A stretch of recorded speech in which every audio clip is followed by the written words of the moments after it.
Hi viewers, I'm going to talk about how to select the best mutual fund for your investment. Before starting the best mutual fund, why you should choose a mutual fund? See, mutual fund, the difference is if you are going to invest in stock market, you are directly getting exposed to the stock market of single stock risk or multiple stock risk. Because you cannot do that much research about particular company, you cannot do research about technical fund analysis, fundamental analysis. So if you choose a mutual fund, the mutual fund has got a fund manager, they got a big team to do a research about the particular stock. So what they do is, mutual fund is, it's a collection of money from various people invested in the stock market based on the research and fundamental and technical, and it is managed by the fund and also by the team. So what happened, your money getting diversified into multiple stocks or multiple sector or into the core sector.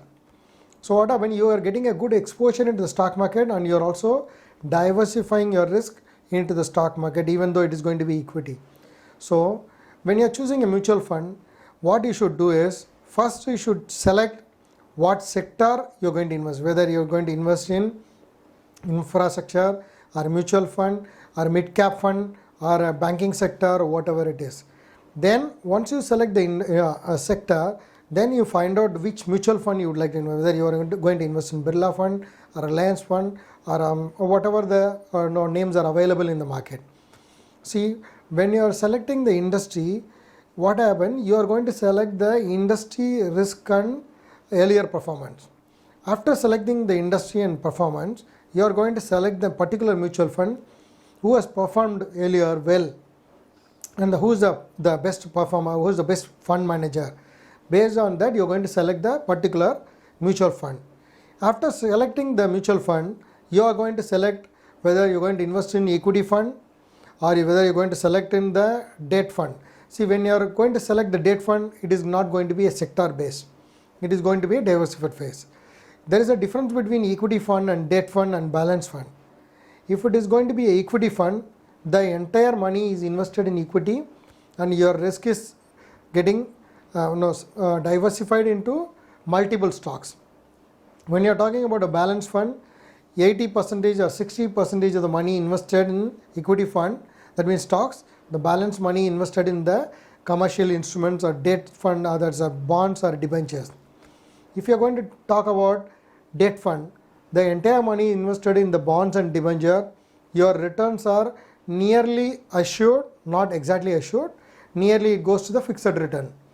And if you are talking about liquid funds, your monies are invested in commercial paper and other thing. So if you take overall, if you are a senior person more than 50-55 years old, try to avoid 100% equity fund. Equity funds are very suitable for the people young age who wants to take higher exposure, who wants to invest continuously. And the balance for very good, very ideal for the people who is above 50, because you get some exposure in equity and some exposure in debt. And if the age is around 55 around, you can always choose for pure debt fund where your money is not getting to the fluctuation method. Mostly your returns are nearly to the above bank returns.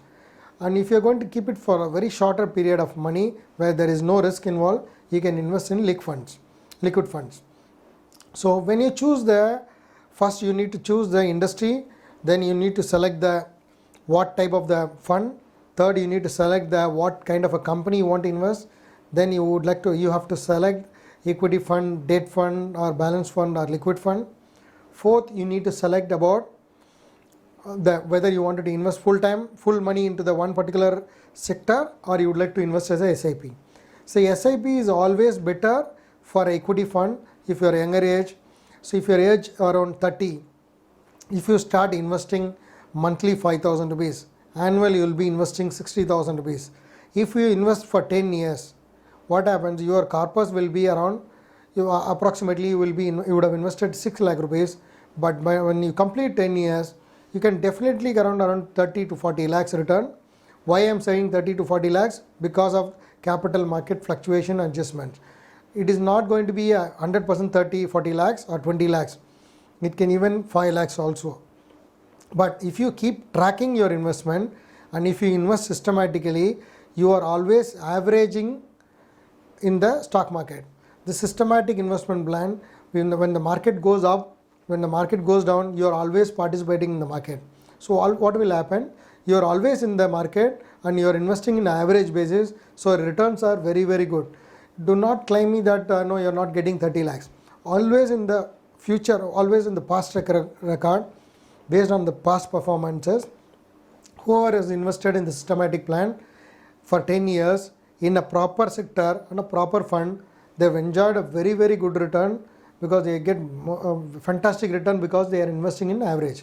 So always choose SIP plan, systematic investment plan, and choose this method to invest into the stock market. Thank you, and subscribe the channel to get more updates, and also click the bell icon to get more information about financial and investment knowledge items. Thank you.